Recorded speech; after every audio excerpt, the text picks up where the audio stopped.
ബാദുഷയിലേക്ക് കൂടി കൃഷി അടക്കം ചെയ്തിരുന്ന ആൾക്കാരുണ്ട്. അവർക്ക് ഇനി മറ്റൊരു തൊഴിലൊന്നും കൊടുക്കാൻ കഴിയില്ല. പക്ഷേ അതിനുള്ള സൗകര്യം എങ്ങനെ ഒരുക്കി കൊടുക്കും, അത് എത്രത്തോളം പ്രായോഗികമാകും, അങ്ങനെയുള്ള കുറേ കാര്യങ്ങളുണ്ടല്ലോ. ഇപ്പോൾ ഈ പറഞ്ഞ പോലെ ഷംഷാദ് മരക്കാർ പറഞ്ഞു നിർത്തുന്നു, ഇവിടെയുള്ള പാനലിസ്റ്റുകൾ എല്ലാവരും പറഞ്ഞു നിർത്തുന്ന പോലെ ചില വിഷയങ്ങളുണ്ട്. അഡ്രസ്സ് ചെയ്യപ്പെട്ടു പോകേണ്ടത് ഓരോരുത്തരെയും എടുത്ത് പറഞ്ഞുകൊണ്ട് വേണം അങ്ങനെയുള്ള കാര്യങ്ങൾ. അപ്പോഴും അടിയന്തരമായിട്ട് ധനസഹായം പ്രഖ്യാപിക്കുക ഓരോ കുടുംബത്തിനുമായിട്ട്, അത്തരം ചില ഘട്ടങ്ങളിലേക്കൊക്കെ വളരെ പെട്ടെന്ന് കടക്കണം. അങ്ങനെ ഒരു അഭിപ്രായമുണ്ടോ?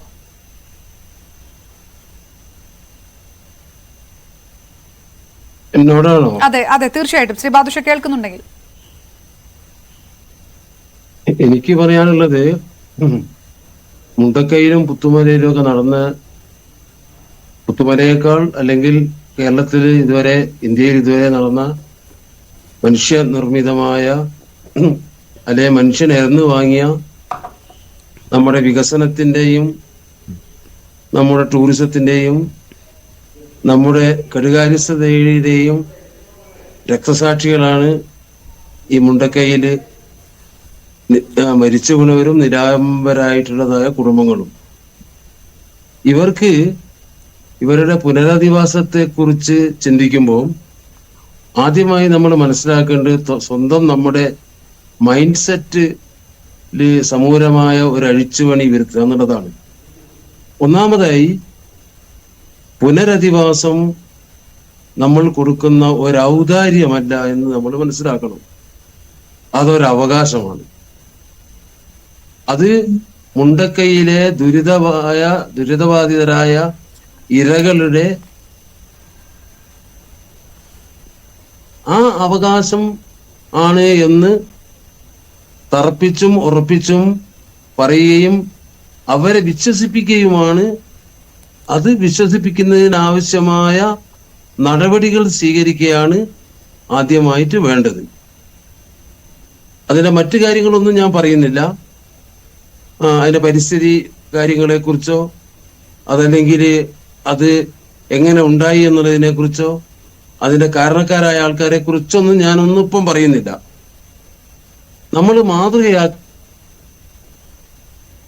2013 മൻമോഹൻ സിംഗ് പ്രധാനമന്ത്രി ആയിരുന്നപ്പോൾ ഇന്ത്യയിലുടനീളം, പ്രത്യേകിച്ച് വടക്കേ ഇന്ത്യയിൽ, ഈ പുനരധിവാസവും റീഹാബിലിറ്റേഷനും റീസെറ്റിൽമെന്റും ഒക്കെ തന്നെ വലിയൊരു പ്രശ്നമായി മാറുകയുണ്ടായി. അതൊരു വലിയ പ്രശ്നമായി അത് പാർലമെന്റിലും രാഷ്ട്രീയ മണ്ഡലത്തിലും ഒക്കെ വലിയ ഒച്ചപ്പാടുണ്ടായി.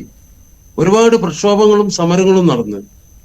അവിടെ നടന്നത് വലിയ നാഷണൽ ഹൈവേകൾക്ക് വേണ്ടിയും അതുപോലെ തന്നെ പിന്നെ ഖനനങ്ങൾക്ക് വേണ്ടിയും മറ്റ് മഹാ പ്രൊജക്ടിനും വേണ്ടിയുള്ളതായ പുനരധിവാസമായിരുന്നു.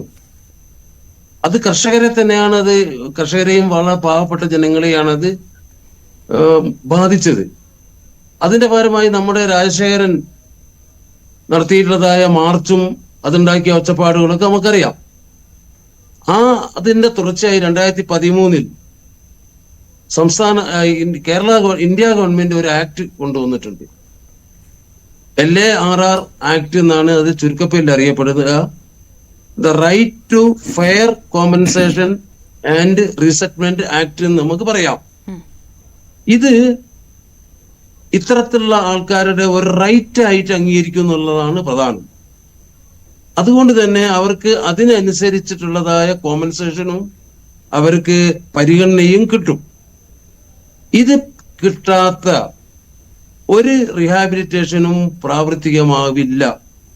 ഉദാഹരണമായിട്ട് നമ്മള് പുത്തുമല നമുക്കറിയാം, 10-17 ആൾക്കാരുടെ കാര്യമാണ്. അതിൽ എന്താ സംഭവിച്ചതെന്ന് നമുക്കറിയാം.